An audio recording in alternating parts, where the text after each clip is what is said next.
பெருசு திரைப்படம் திரையரங்கில் வெளியாகி பெரிய வரவேற்பை பெற்றுச்சு. அந்த படத்தை பார்க்கணுன்ற ஆர்வத்தையும் ஏற்படுத்துச்சு.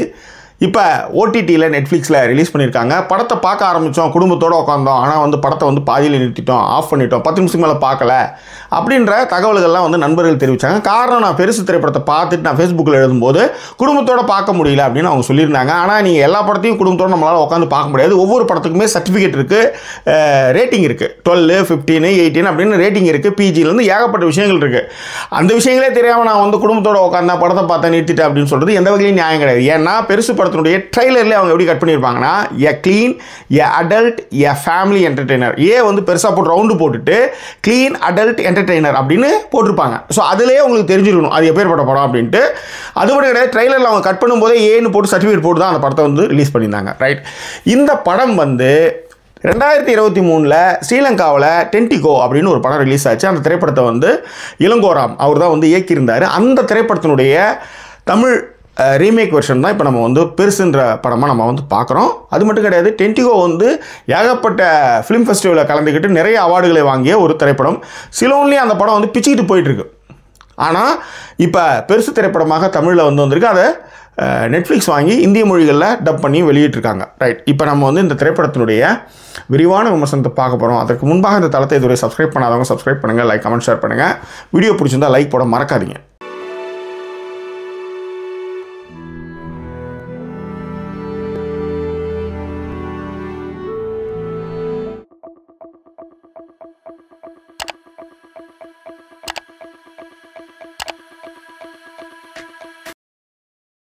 அமெரிக்கன் பை மாதிரியான படங்கள்லாம் பார்க்கும்போது தமிழ் இப்படிலாம் ஒரு படம் வராதா அப்படின்ற ஏக்கங்கள் நிறைய உண்டு. ஏன்னா நம்மக்கிட்ட நிறைய இரட்டை வேடங்கள் உண்டு.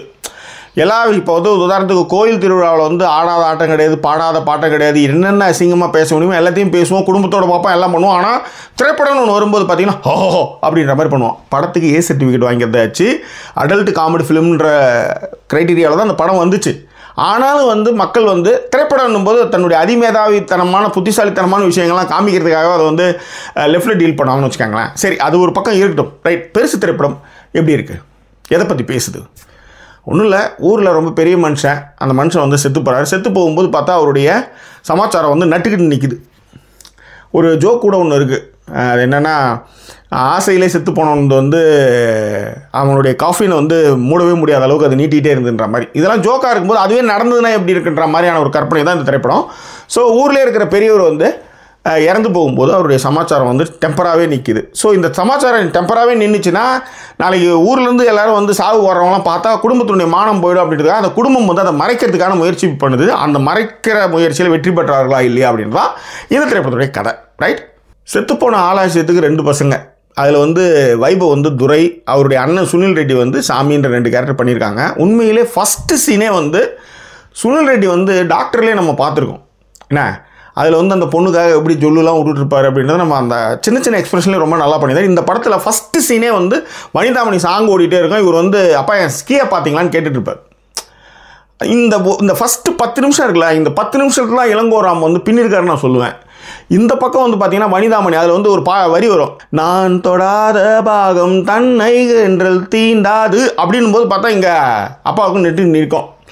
இதை பார்க்கும்போதே வந்து என்னையா இது அப்படின்னு பார்க்கும்போதே டக்குன்னு இந்த பக்கம் வந்து பார்த்த விழி பார்த்தபடி பூத்து கிடக்கன்றது இங்கே ரொம்ப முக்கியமான டேர்ம். இது இந்த பூத்து கிடக்க, அதாவது எப்படி வந்து மஞ்சுமல் பாய்ஸில் வந்து உண்டான அந்த பையனை வந்து வெளியில் தூக்கும்போது அந்த பஞ்சு அந்த இடத்துல ஒரு உண்டான அந்த சாங் வருது இல்லை, அதுக்கு இணையானது தான் இந்த பாட்டை வந்து பிளேஸ்மெண்ட் பண்ணது. பார்த்த விழி பார்த்த மாதிரி பூத்து கிடக்க முடிஞ்சு போச்சு. இந்த பக்கம் பார்த்தா கோட்டர் வாங்குற இடத்துல போகிற மாதிரின்னு வச்சுக்கேன். இது எல்லாத்தையும் விட வீட்டில் வந்து இந்த பையன் வந்து பார்க்குறாரு. யாரே நம்ம வைபவ் வந்து இப்போ அண்ணன் பார்த்துட்டாரு, பையன் வந்து பார்த்துட்டு அப்பாவுக்கு வந்து சரக்குலாம் வேணுமான்னு கேட்டுட்டு திரும்பி பார்த்தா பெருசு நீட்டி நிற்கிது. தமால் அதுக்கு வந்து பெருசுன்னு அந்த டைட்டில் போட்ட இடத்துல இந்த படம் எனக்கு ரொம்ப பிடிச்சிது.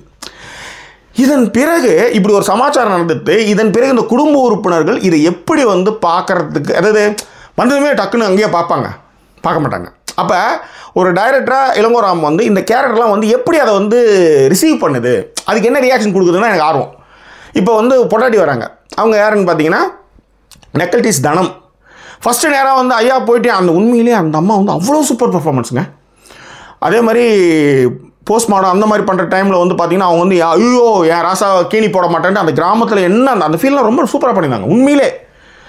ஓகே, இப்போ இந்த கேரக்டர் அப்படியே பார்த்துட்டு இப்படி வரும்போது பார்த்தீங்கன்னா அவங்க வந்து என்னடா இது இப்படி நிற்குதேன்னு பார்த்துட்டு பிள்ளைங்க 2 பிள்ளைங்க எதிர்க்க நிற்குது, தங்கச்சிக்காரி வேறு நிற்கிறா, தீபா தான் அவங்க தங்கச்சி. டக்குனு இவங்க என்ன பண்ணுவாங்க, இந்த புடவை தலைப்பு இப்படி வச்சுட்டு இப்படி அழுகும்போது அப்போ நீங்கள் சுனிலை பார்க்கணும். அவங்க அண்ணன் சாமி கேரக்டருங்கிறேன் ஒரு நம்மட்டு சிரிப்பு இருக்கும், எது ஏய் அப்படின்ற மாதிரி இருக்கும். ஆனால் சப்பா செத்துட்டார் இதோ அந்த சீன்.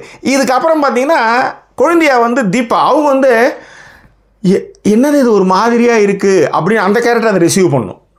ஸோ இதன் பிறகு எனக்கு இந்த படத்தில் ரொம்ப பிடிச்சது ஹாலட்சியத்தோட மூஞ்சையே வந்து ரொம்ப அதிகமாக காமிக்க மாட்டார். இந்த மாதிரி பேச்சுக்கள்லாம் போயிட்டு இருக்கும்போது ஒரு ஷார்ட் வைப்பாங்க இல்லையா, இளங்கோராம அதை செய்யவே இல்லை.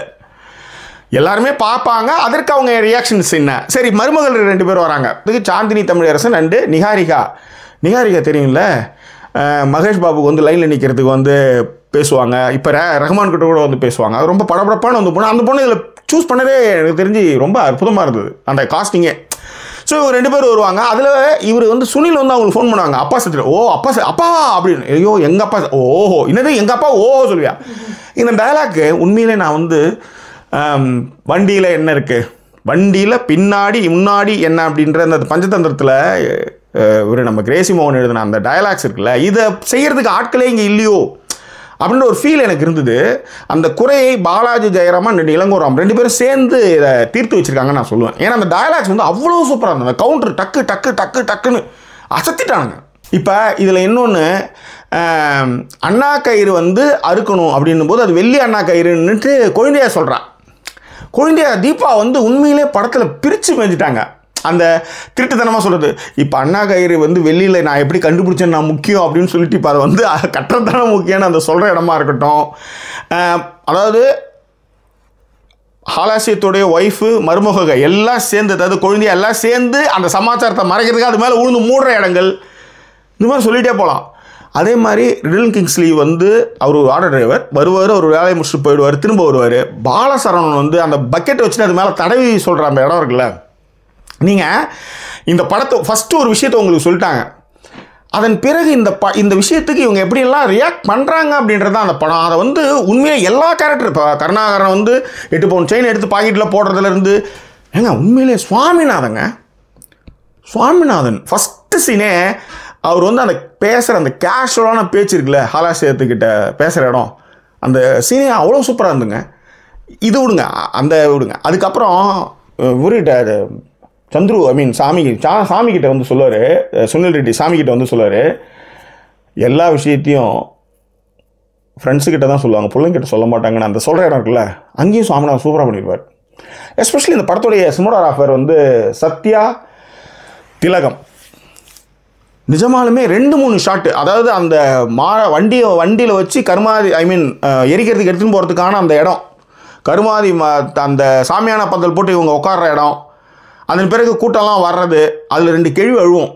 அவன் வந்து சுப்பிரமணியன், சுப்பிரமணி கிடையாது இது ஹாலாசியன், அந்த இடம், அந்த 2 கேள்வியுமே அவ்வளோ சூப்பராக அடிச்சிருந்தாங்க. இந்த மாதிரி படம் ஃபுல்லாக சொல்லியிருப்பான். இந்த இடம் வந்து சினிமாட்டோகிராஃபியில் ஃபஸ்ட்டு சீனே அந்த கொலைக்காரில் அந்த பையனை அடிக்கிற இடம், இதுக்கப்புறம் வந்து அந்த லைட்லாம் போட்டுட்டு அதுக்கப்புறம் வெளியில் வந்துட்டு போகிற இடம், அதுக்கப்புறம் எரிக்கிற இடத்துல வைபவுக்கான அந்த ஷாட்டு, அந்த ஆத்தோரமாக கொலைக்கார சூப்பரான இடங்க, இதெல்லாமே வந்து லைட்டிங்கில் வந்து சூப்பராக பண்ணியிருந்தாங்க, ஃபஸ்ட் கிளாஸாக பண்ணியிருந்தாங்க.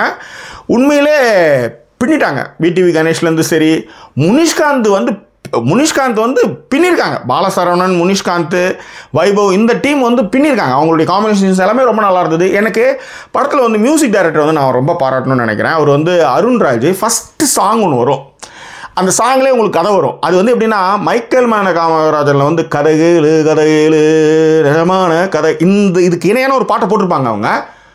அதேமாதிரி பேக்ரவுண்ட் ஸ்கோர் எல்லாமே சூப்பர். இந்த வனிதா மணிக்கு ஒரு கேரக்டர் எடுத்துன்னு வராங்கல்ல, அந்த வனிதா மணி வர்ற கேரக்டர் வந்து சூப்பராக இருக்கும். அது அந்த பேசுகிற இடம் இருக்குல்ல, எனக்கு அந்த படத்தில் எனக்கு ரொம்ப பிடிச்சது.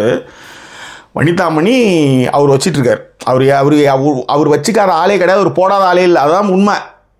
ஓகே, கொழுந்தியாலேருந்து அவர் ருசி பார்க்காத ஆளே கிடையாது. ஒரு கேரக்டர் ஒன்று வந்திருக்கு, அந்த கேரக்டருக்கு வந்து சொத்து போதா, எப்படி அவன் இடத்துல பங்கு போகிறலாம் அடிக்கிறாங்க.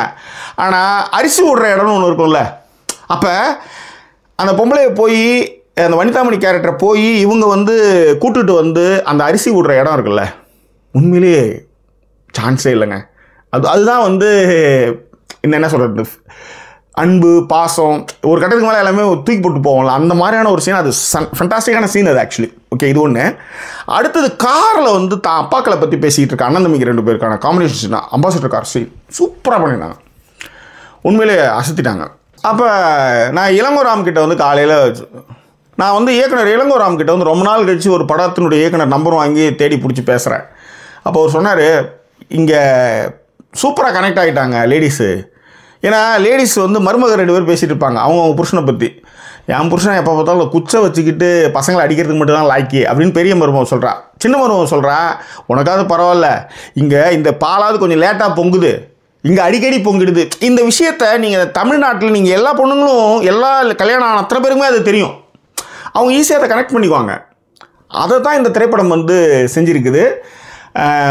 ரொம்ப சீன் போடாமல் ஹஸ்பண்ட் அண்ட் ஒய்ஃபு அடல்ட்டு பார்ட்னரோடு நீங்கள் இந்த படம் பார்த்தீங்கன்னா உண்மையிலே நான் கேரண்டிங்க சிரித்து போயிடுவீங்க. அதாவது சில நேரத்தில் கவுண்டர் பேசுகிறேன்னு சில நேரத்தில் எரிச்சல் வரும், கடுப்பாகும். என்னடா அது இன்டலெக்சுவலாக பேசுகிறேன்ட்டு போட்டு அறுத்து தள்ளுறாங்களே அப்படின்ற மாதிரி இருக்கும்.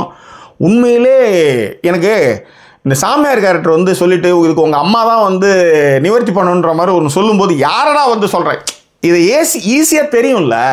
பட்டாருன்னு அந்த சுனில் கேரக்டர் அடிக்கிறதுக்கு போகிற இடம் வந்து ரொம்ப நல்லா இருந்தது. எனக்கு உண்மையிலே இந்த படத்தில் ஆச்சரியமான நபர்களாக வந்து உண்மையிலே இந்த படத்தில் ஆச்சரியமான நபர்களாக நான் பார்த்தது வந்து சுனில் ரெட்டி, அதாவது சாமி கேரக்டரில் வைபவோட அண்ணன் பண்ணது தான். அவர் வந்து தமிழ் சினிமா நிச்சயம் பயன்படுத்திக்கணும். ஏன்னா ஃபஸ்ட்டு வனிதாமணி சாங்குக்கு அவர் வந்து ஒரே சிங்கிள் ஆள் எல்லாம் தேடிட்டு இயல்பாக வந்து அப்பாவை பார்க்குறார். இது சீனு சூப்பராக பண்ணியிருந்தார். அந்த மாதிரி எல்லாருமே ரொம்ப நல்லா பண்ணியிருந்தாங்க. அதுதான் இங்கே பாராட்டக்கூடிய ஒரு விஷயமாக நான் பார்க்குறேன். ஸோ தீபாலாம் பின்னிட்டாங்க, ரைட், எல்லாருமே சூப்பர்.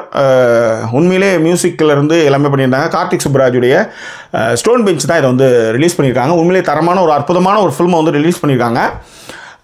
விரசம் இல்லாமல் அப்படின்னு அதான் இதுதான் விரசம் கிரசம். ஏங்க மேட்ருன்னு வந்ததுக்கப்புறம் அங்கே என்னங்க விரசம், அதுக்கு தான் ஏஜ் கொடுத்துட்டாங்களே. நீங்கள் இங்கிலீஷில் வந்து 365 நாள் மயிறு மட்டை 50 ஷேட்ஸு இன்னொன்னோ இப்போ பேசிடுவீங்க. நீங்கள் அந்த லெவலுக்கு போகணும். இதில் வந்து அந்த இடத்துக்கே கூட வந்து மேர்ச் பண்ணிலாம் தான் படத்தை போட்டு வச்சுருக்காங்க. அப்படி இருந்தும் அதுலேயே வந்து ட்ரெய்லரில் மென்ஷன் பண்ணி they mention it a clean, a adult, a family entertainer. அவ்வளோதானே. அந்த ஃபேமிலி என்டர்டெய்னர்னால் அது வராதா, அதில் இதெல்லாம் வராதா, அந்த சமாச்சாரம்லாம் வராதா? இது எனக்கு புரியவே இல்லை. இந்த மாதிரி 10ஆம் பசலித்தனமாக பேசுகிறது தான் கொஞ்சம் மனசு கஷ்டமாக இருந்து. எனிவே இந்த படத்தை நீங்கள் பாருங்கள், முடிவு பண்ணுங்கள், உங்கள் கருத்துக்களை பின்னூட்டங்களை தெரியப்படுத்துங்க. படத்தில் வந்து டேக்அவேவாக நான் பார்த்தது வந்து நான் ஏற்கனவே சொன்ன மாதிரி அந்த வனிதாமணி அம்மாவுக்கு வந்து அரிசி கொடுத்து நீயும் போடு அப்படின்னு சொன்னது. என்னதான் அப்பா என்னதான் இருந்தாலும் அந்த குடும்பமானன்னு ஒரு விஷயம் இருக்குல்ல, அது போயிடக்கூடாதுன்றதுக்கான ஒரு பெரிய பையனை மெனக்கட்டுறதுக்கு போராடின அந்த இடங்கள் இதெல்லாமே ரொம்ப ரசிக்கத்தக்கதாக இருந்தது. What is a conclusion and rating? American 5 மாதிரியான படங்கள் தமிழில் வரலனாலும் அதில் கொஞ்சமாவது தொடர்றதுக்கு அதை பற்றிய ஒரு உரையாடல். ஏன்னா நீங்கள் படமாக இந்த படத்தை நீங்கள் பார்த்துடலாம், ஆனால் இந்த படத்தினுடைய சீனை சொல்லி கன்வின்ஸ் பண்ணி நடிகரை நடிக்க வைக்கணும். நீங்கள் அந்த அளவுக்கு இவங்க எல்லாருமே மாறி இருக்காங்க. மாறி இருக்காங்கன்னு போது தனிப்பட்ட முறையில் பேசுகிறது, அரட்டடிக்கிறது, கோத்தவங்கம்மான்னு பேசிக்கிறது, அடல்ட்டாக நம்ம பேசிக்கிறதுலாம் வேறு. அதை ஒரு திரைப்படமாக்கும் பொழுது இப்போ ஒன்றும் இல்லை, தான் நான் சொன்னேன். இந்த பக்கம் வந்து பொண்டாட்டியும் குழந்தையாலும் உழுது, இந்த பக்கம் மருமகள்லாம் உழுந்து அந்த இடத்த வந்து மறைக்கிறாங்கன்றதெல்லாம் வந்து இது வந்து ஒரு எக்ஸாம்பிளுக்கு சொல்கிறேன். ஆனால் அதை ரொம்ப நீட்டாகவும் ப்ரெசென்ட் பண்ணி ரொம்ப அழகாகவும் முடித்த வகையில் வந்து இளங்கோராம் வந்து ஜெயித்திருக்காருன்னு நான் சொல்லுவேன். ஸோ இந்த படத்திற்கான ரேட்டிங் வந்து 5க்கு நான் 4 கொடுக்குறேன். அவசியம் பார்ட்னர்ஸோட பார்த்து என்ஜாய் பண்ணுறதுக்கான ஒரு அற்புதமான ஃபிலிம், அதில் வந்து மாற்றுக்கிறது இல்லை. Don't miss it. வேறு என்ன, மீண்டும் வேறு ஒரு எபிசோடில் உங்களை நான் சந்திக்கிறேன். அதுவரை நன்றி கூறிவிடுவது உங்கள் ஜாக்கி சேகர். நன்றி, வணக்கம்.